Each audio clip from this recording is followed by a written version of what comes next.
News नशा, आदत हर खबर की। दोस्तों नमस्कार। मैं अभिलाष अवस्थी अपने थर्ड एम्पायर कार्यक्रम में आपका स्वागत करता हूं। मित्रों, जो देश में चल रहा है किसानों के साथ, एक युवा कवि की कुछ 8 या 10 पंक्तियां मैं आपको सुनाना चाहता हूं। अभय निर्भीक हैं, जिन्होंने भोपाल में ये कविता पढ़ी। मैं वो 4-6 पंक्तियों से आज का कार्यक्रम शुरू करता हूं। उन्हीं की धुन में पढ़ने की कोशिश करता हूं। सदियों सदियों से है जिनको दुनिया में सम्मान मिला, जिनको भारत की धरती पर देवों का स्थान मिला, जो सर्दी गर्मी हर मौसम में नंगे तन सहते हैं, जो सर्दी गर्मी हर मौसम को नंगे तन सहते हैं, जिनको हम सब इस दुनिया का पालनहारा कहते हैं, जो खेतों में मेहनत कर भूखों को भोजन देते हैं, जिनके बल पर हम सब अपनी जीवन नैया कहते हैं, उन्हीं किसानों के घर पर, सुनिए कविता ये अभय निर्भीक की, उन्हीं किसानों के घर पर अब मातम है, सन्नाटा है, भोजन देने वालों के ही गालों पर अब चाटा है। आओ आओ ऐसी शोषित पीड़ित जनता की आवाज सुने, आओ ऐसी शोषित पीड़ित जनता की आवाज सुने, और 70% आबादी के टूटे दिल का साथ सुने। ये ईश्वर के रूप और ये खुद ही उसकी भक्ति है, ये ईश्वर के रूप और ये खुद ही उसकी भक्ति है, ये हम सबके गौरव हैं, भारत माता की शक्ति।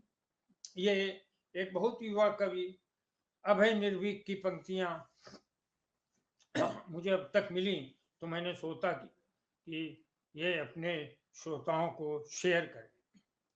उन्होंने बोला कि ये सब सहने वाले किसान, मतलब बहुत सारी रिपोर्ट का अंश इसमें पूरा हो जाता है कि ये उन्हीं किसानों के घर पर अब मातम है, सन्नाटा है, भोजन देने वालों के ही गालों पर अब चाटा। अब उनके गालों पर क्यों चाटा है? क्योंकि वो एमएसपी का दाम मांग रहे। वो क्या कह रहे हैं?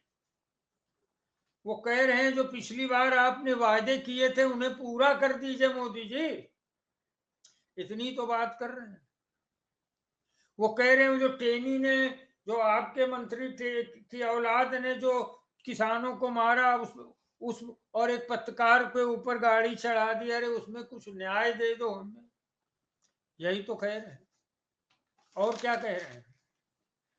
वो बड़ी छोटी छोटी बातें हैं उनकी, बड़ी छोटी छोटी बातों पर वो कह रहे हैं। वो कह रहे हैं हमें पेंशन दे दो, थोड़ी पेंशन दे दो, 2-2 लाख पेंशन मिलती है शहरी कर्मचारियों को। मुझे पता है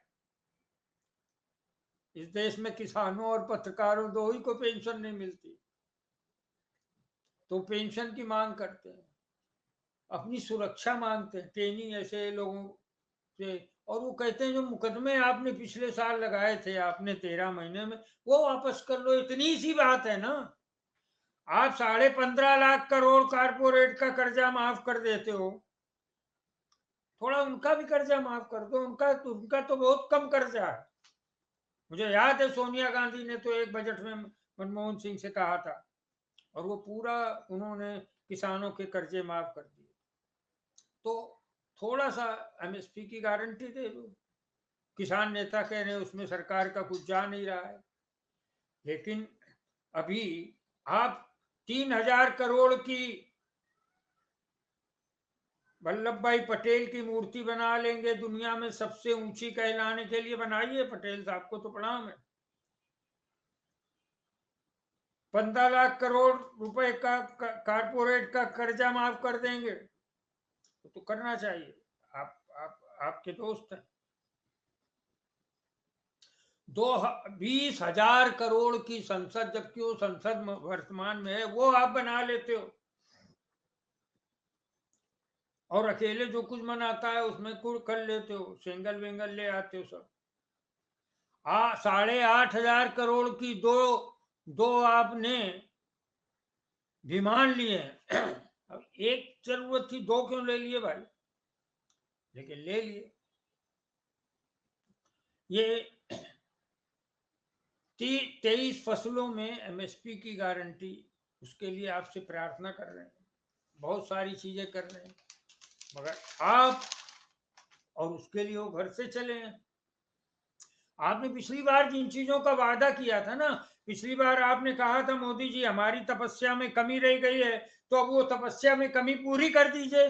आपने जो कमेटी बनाई थी, वो कमेटी ने तो मीटिंगें नहीं की। ये लोग बोलते रहे, उसमें से तो एक दलाल था राकेश टिकैत ऐसा। राकेश टिकैत ऐसे दलालों को आपने बीच में, और अभी मैं उसमें भी आता हूं कि इस हड़ताल को खत्म करने के लिए क्या क्या जुगत भिड़ाए जा रहे हैं नरेंद्र मोदी द्वारा, उनकी कंपनी द्वारा, उनके गैंग द्वारा। तो आपने अब क्या कर रहे हैं कि आप आप मतलब बड़ा साधारण सा बेचारे 5-6 महीने का सामान घर से बांध के चले।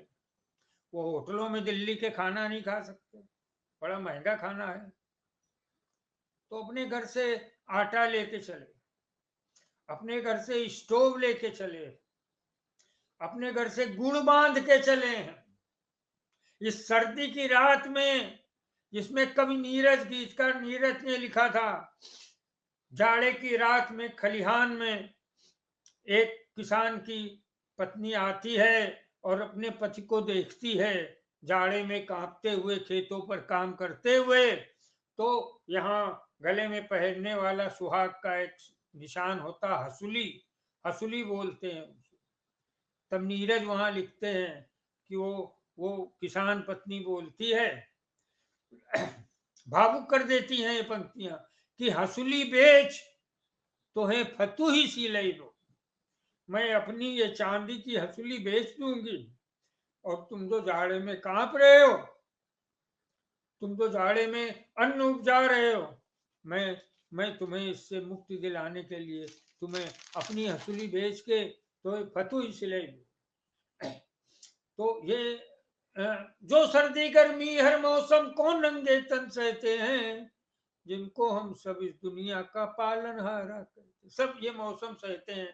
तो उसकी पत्नी क्या कहती है, मैंने आपको बताया आज अभय निर्भीक की कविता पर। वो जब वहां से खाना बांध कर चले, तो आपने क्या किया, दुश्मनी निभाई।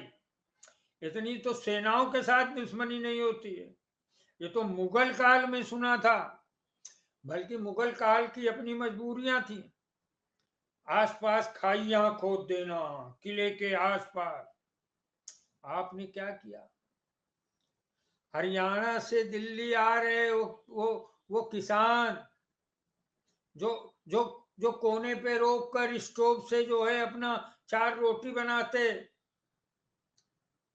खाना खाते गुड़ के साथ, आपने स्टोव से निकलती उस धुएं, उस लौ के धुएं में क्या मिलाया मोदी जी, आपने आपने द्रोण से अशुभ गैस के गोले फेंके और उसका धुआं मिला दिया उस रोटी के धुएं में, जो किसान किनारे बैठकर बना रहे थे अपने लिए। थोड़ी तो शर्म करो। 8,500 करोड़ के विमान में चलने वाले नरेंद्र मोदी, करोड़ों की मर्सिडीज में चलने वाले मोदी हैं, अपने वस्त्रों पर, आलीशान वस्त्रों पर खर्च करने वाले मोदी, देश की जनता की रकम को हवाइयों में उड़ाने वाले मोदी, इतना तो करते कि उनकी रोटी का धुआं में बम का, अश्रु बम का धुआं तो नहीं मिलाते। इतना अत्याचार किसान के साथ, और खाइया खोद दी, आगे नहीं बढ़ोगे। दुश्मन भारत के नागरिक हैं, उनका आधार कार्ड चेक करो, वो चेक करो उनका आधार कार्ड क्या है, पाकिस्तान के हैं कि बांग्लादेश के हैं। आप तो सब आंदोलनों को चीर देते हो। आपने शाहीन बाग के आंदोलन को कोरोना के समय चीर दिया, खत्म कर दिया, आज तक वो आंदोलन नहीं उठ पाया। पिछली बार इन्हीं किसानों का आंदोलन आपने खत्म कर दिया, रोग आके नौटंकी, you R A नौटंकीबाज Narendra Modi. हमको मजदूरों किसानों से कुछ लेना देना नहीं है। अडानी से लेना है, अंबानी से लेना है, नीरव मोदी से लेना है, मेहुल चौकसी से लेना है, माल्या से लेना है, कंसेरा से लेना है, सदेंसरा से लेना है। जितने जो है बैंक का फ्रॉड करके गए हैं उनसे आपको लेना देना, लेकिन किसानों से नहीं लेना देना। जो क्या करते हैं, जो जो पूरी रात मेहनत करते हैं, जो खेतों में मेहनत कर भूखों को भोजन देते हैं, और जिनके बल पर हम सब अपनी जीवन नैया खेते हैं,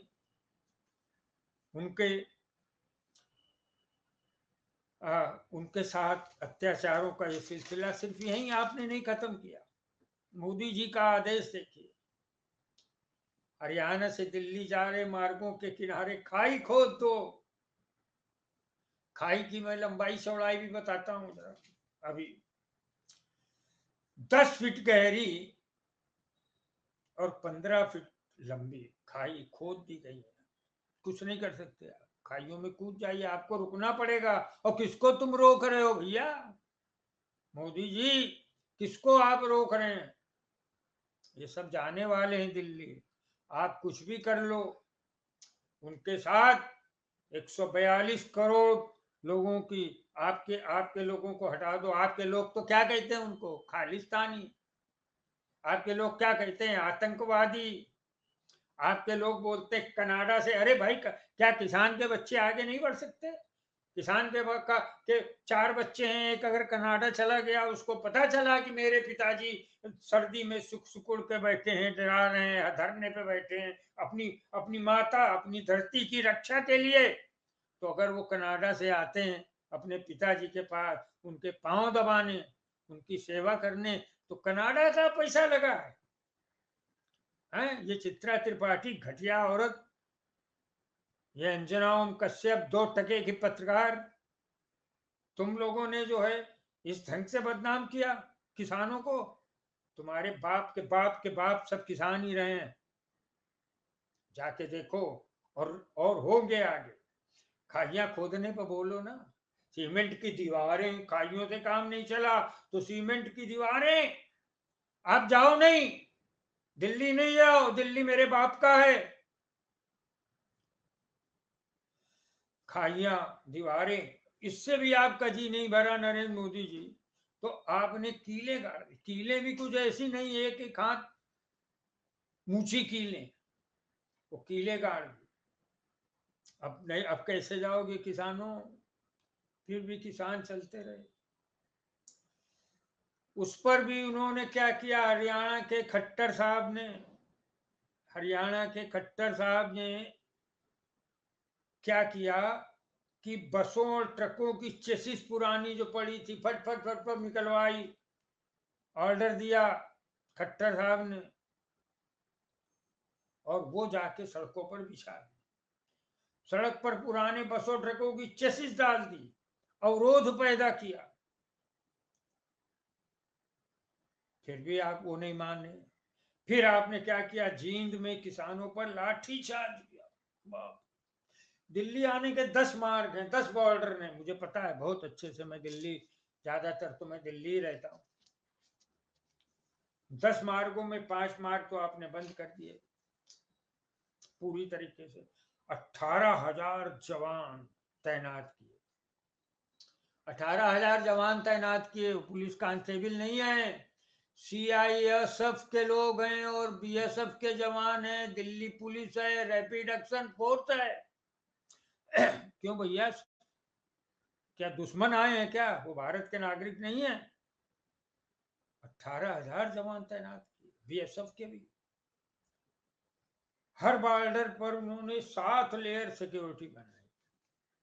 7 लेयर, मतलब आप एक अभिमन्यु, फिर भी यहाँ अच्छा याद आया, 7 चक्र भी तोड़े थे अभिमन्यु ने। नरेंद्र मोदी जी, आप तो धर्म के ठेकेदार बनते हो, धर्म का सारा ठेका आपने ले रखा है।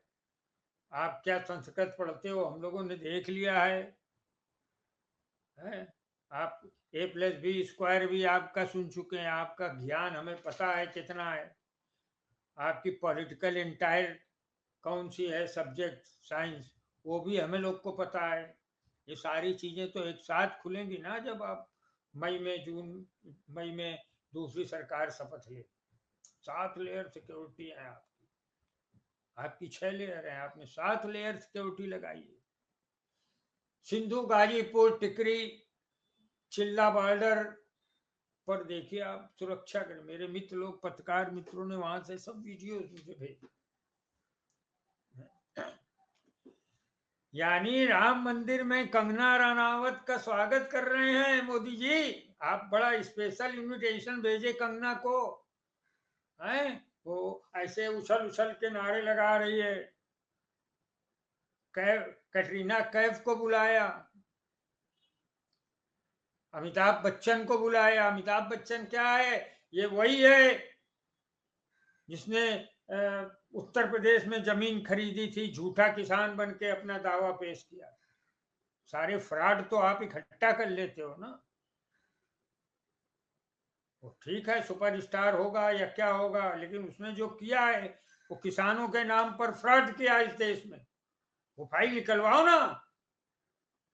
लेकिन भाई बड़ा आदमी है, अडानी की और अमिताभ बच्चन की फाइल थोड़ी नहीं निकालोगे, है? अभी ये सारी चीजें रैपिड एक्शन फोर्स और ये सब सुरक्षा कर्मियों की सारी चीजें हो गई। अब इसी के बीच में धुआं धुआं आसमान के बाद बड़ा दुख होता है। ड्रोन से फेंक रहे हैं आप। हम लोग भी छात्र आंदोलनों में रहे हैं, हम लोग भी यहाँ चूना ऊना लगा लेते थे जब पुलिस हम लोगों पर अश्रु गैस फेंकती थी। तो उसका सारा है, ये 2-3 छात्र नेता बढ़िया में चूना रख के ये लगाओ ये लगाओ जल्दी लगाओ जल्दी लगाओ, और फिर भी अश्रु गैस फेंक रहे हैं और हम लोग अपने आंदोलनों में आगे बढ़ रहे हैं, गिरफ्तारियां भी होती। तो ये धुआं धुआं आसमान के बीच स्टोव पर रोटी दाल बनाते किसान, जब उसी धुएं में ओहो बड़ा दुख होता है। ड्रोन से फेंके गए आंसू गैस के गोले का धुआं भी देखते तो ये अभय निर्भीक की कविता समझ में आती है। उसी किसानों के घर पर अब मातम है सन्नाटा है। उनके घर वाले पूछ रहे हैं जो निकले हैं, मैं संपर्क में हूं, दर्जनों सैकड़ों फोन रोज हो रहे हैं। घर पे बैठी हैं औरतें, वो भी खाना नहीं बना रही हैं, चाहे वो जितने संपन्न किसान हो। उनके घर की बेटियां बैठी हैं कि बप्पा गए हैं आंदोलन में, पता नहीं मोदी मार डाले, मोदी की पुलिस मार डाले, उनको नहीं मालूम है अश्रु गैस क्या। मुझे फोन करके पूछा ये बम फेंक रहे हैं पप्पा के ऊपर।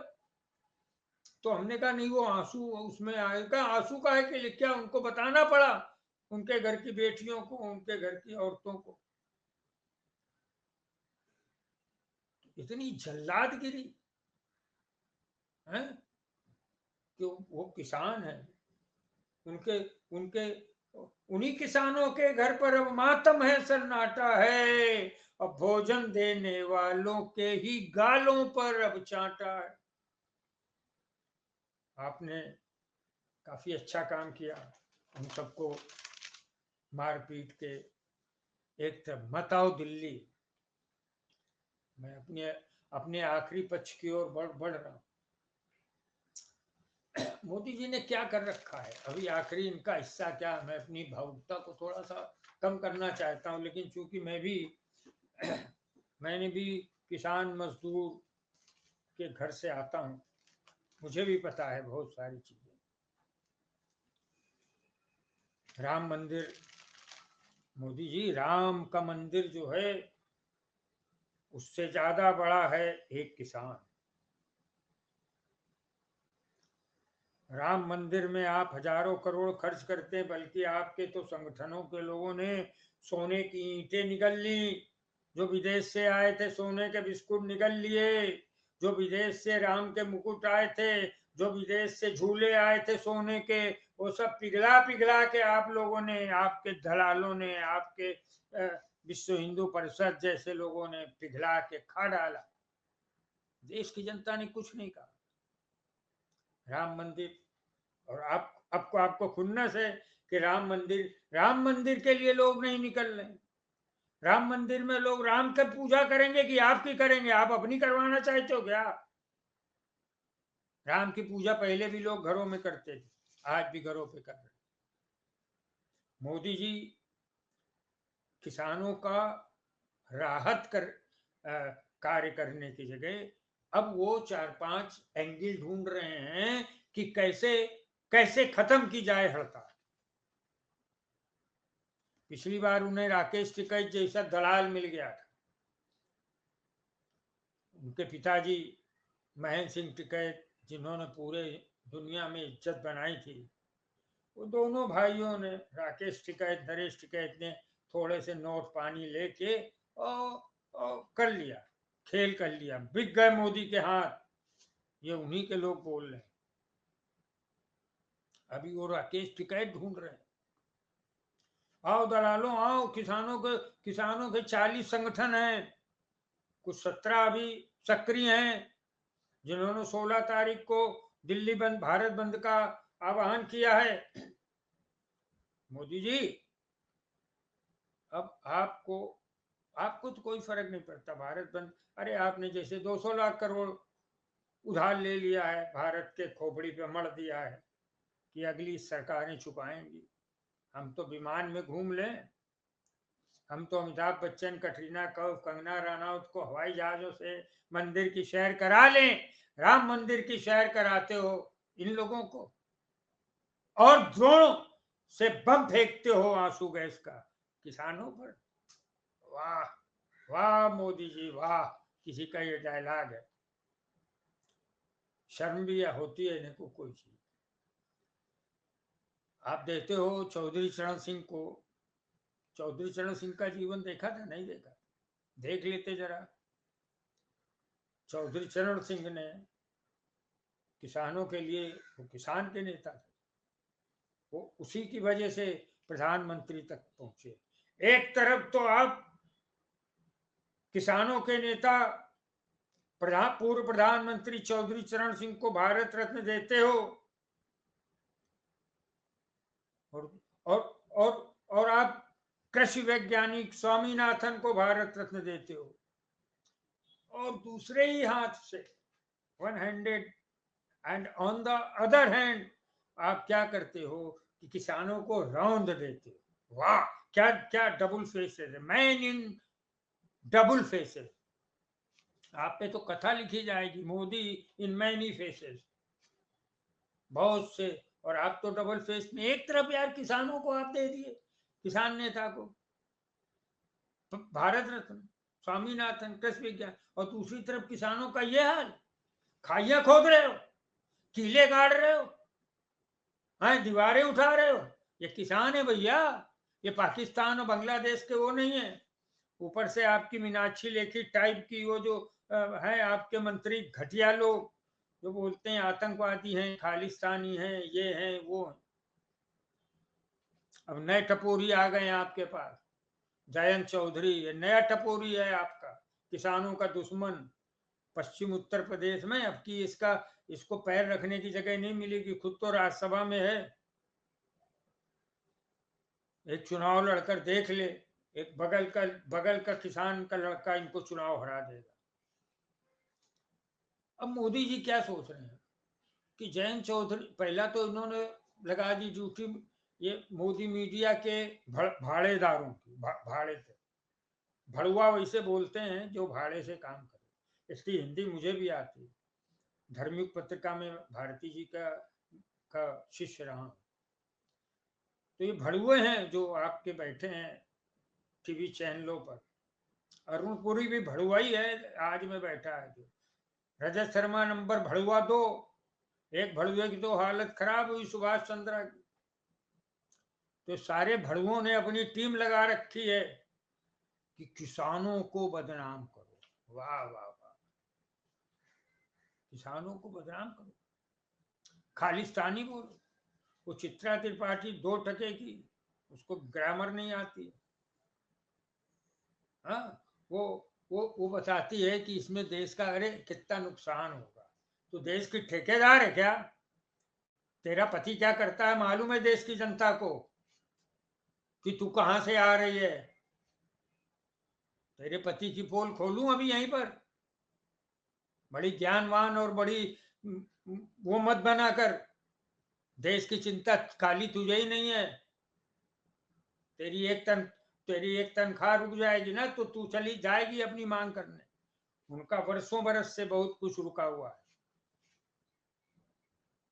और फिर ये भी बोला करो ना, अडानी का कितना कर्जा माफ किया। अडानी चैनल तुम्हें रख लेगा 10-12 करोड़ में। ये तो मोदी ने कुछ भाड़ेदार ढूंढे हैं चैनल में, पत्रकार हैं और मालिक। उनके माध्यम से देखिएगा, मैं आपको बोल रहा हूं 16 तो गुजर जाएगा, उसके बाद आंदोलन को खत्म करने के लिए मोदी की टैक्टिक्स क्या चलेगी वो मैं आपको बोल रहा हूँ। मोदी की टैक्टिक्स चलेगी। पहले तो मोदी के भाड़ेदार ये लोग करेंगे, यार ये हो गया, वो हो गया, ये हो गया, वो ट्रैफिक रुक गया, जो जाम हो गया, ये हो गया, वो हो गया। उनकी जिंदगी 15 करोड़ परिवारों की जिंदगी फंसी हुई। मोदी जी 15 करोड़ किसान परिवार, एक घर में 4 वोट तो 15 चौको 60 करोड़। 60 करोड़।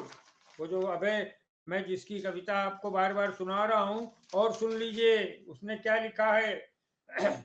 आओ ऐसी शोषित पीढ़ी जनता की आवाज सुने, और 70% आबादी के टूटे दिल का साथ सुने।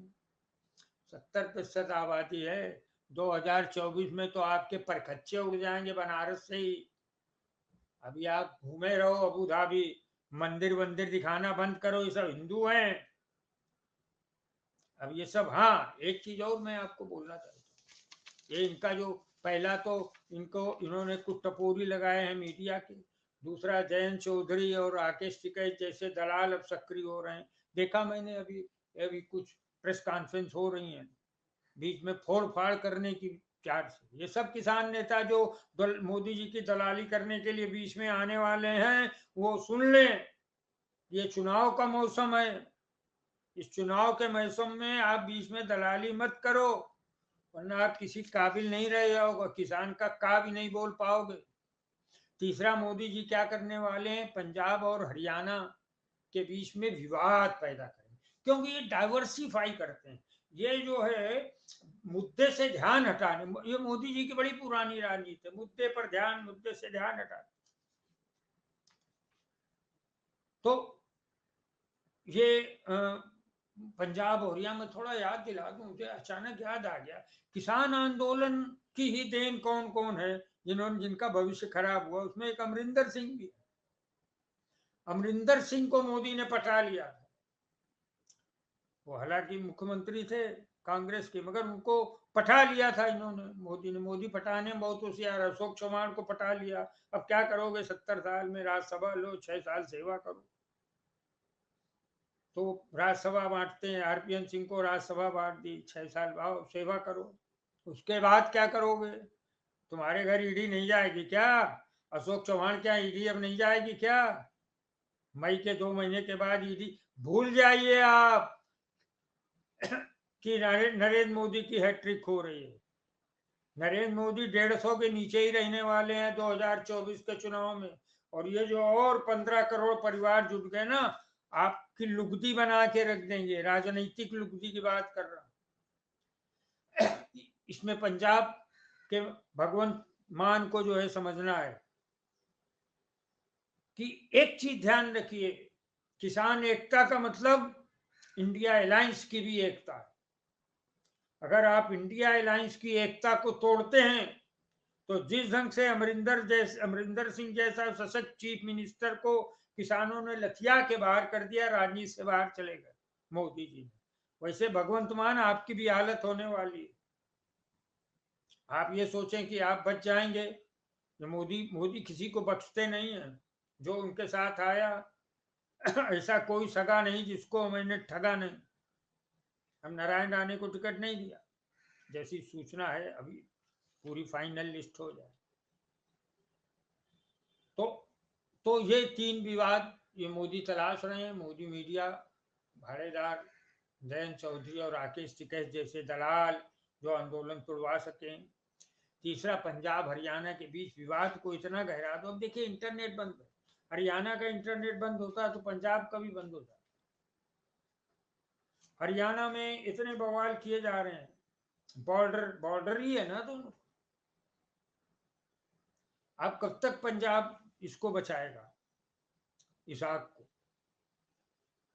तो होशियार रहने की जरूरत है भगवंत मान। और इसके लिए वो जो आपको समझा रहे हैं ना मोदी के लोग कि 13 सीटों पे अकेले चुनाव लड़ो, यही आग है, यही यही किसान एकता को भंग करना है। चलिए, मैं राजनीतिक बात नहीं करना चाहता, आखिरी बात कहना चाहता। अब एक डीसीपी रविंद्र तोमर का मेरे पास वीडियो आया है। वो बोल रहे हैं किसानों को कि खोद मारने का, तुम्हें पता है खोद मारना? भाई हरियाणा की भाषा है। वो कैथल के डीसीपी है। वो बोलते हैं लठ से मारूंगा। खोद मारने का मतलब अब हरियाणा वाले ज्यादा समझते हैं। तो वो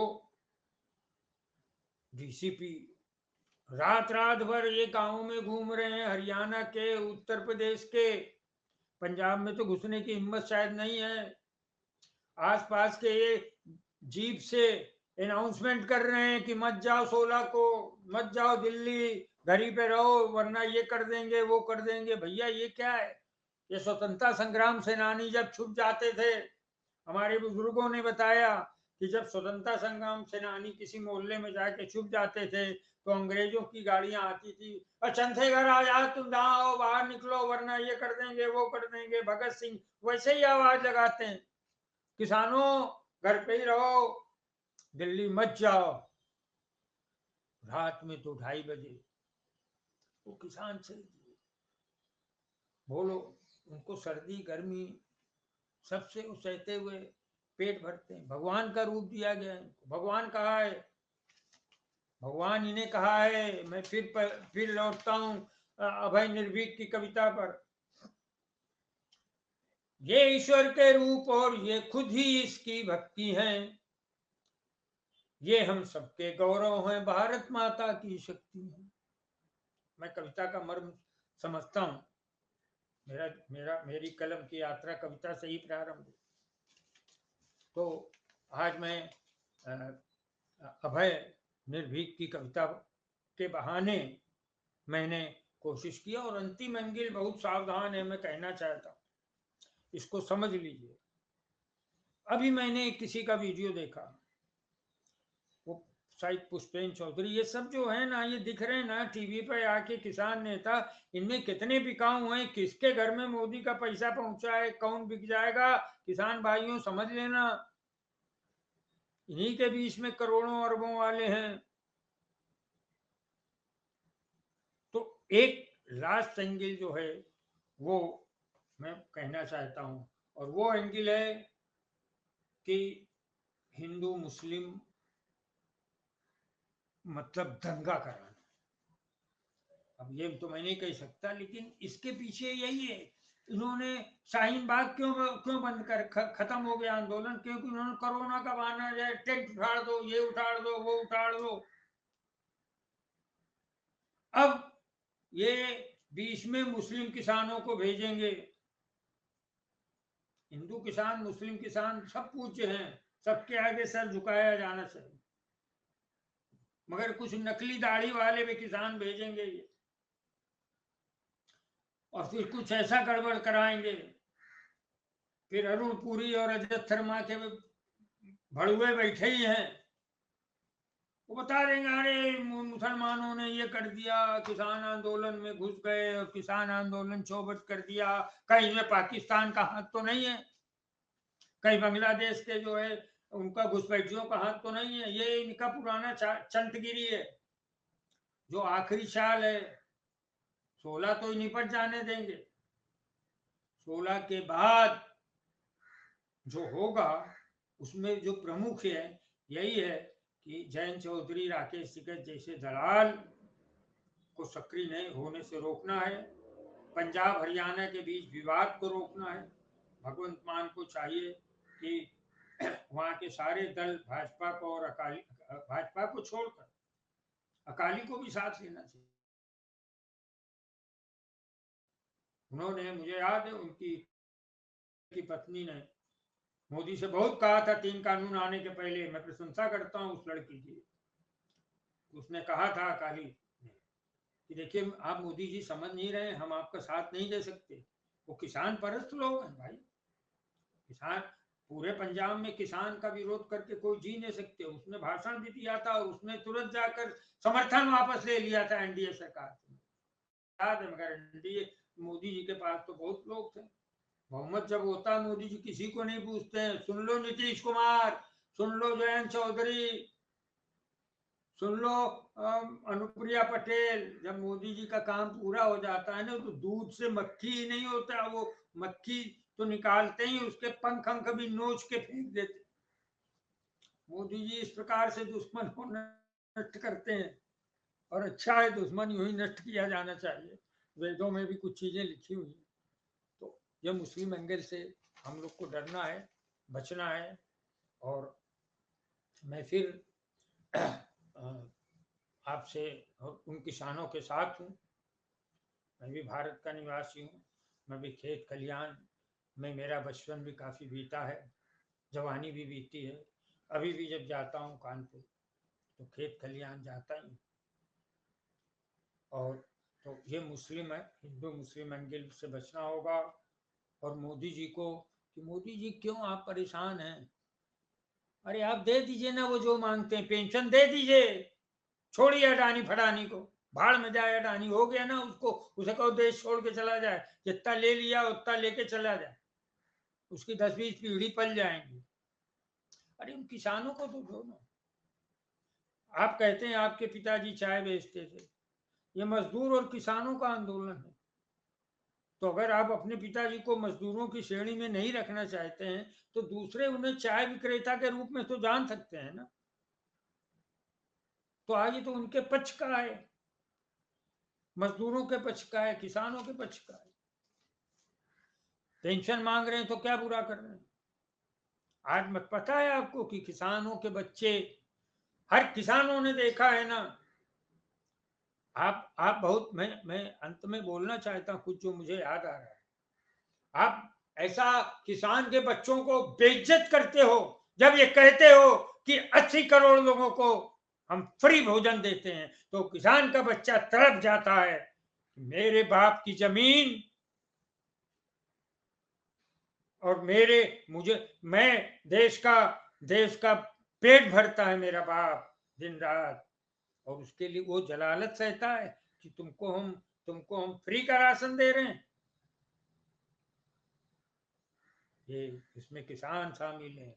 किसान के बच्चों को, इसीलिए तो किसान का बच्चा किसान क्यों नहीं बनना चाहता है? ये मोदी जी की वजह से। वरना इस देश में किसान किसान जैसा सम्मानित काम वो क्यों नहीं कर सकता?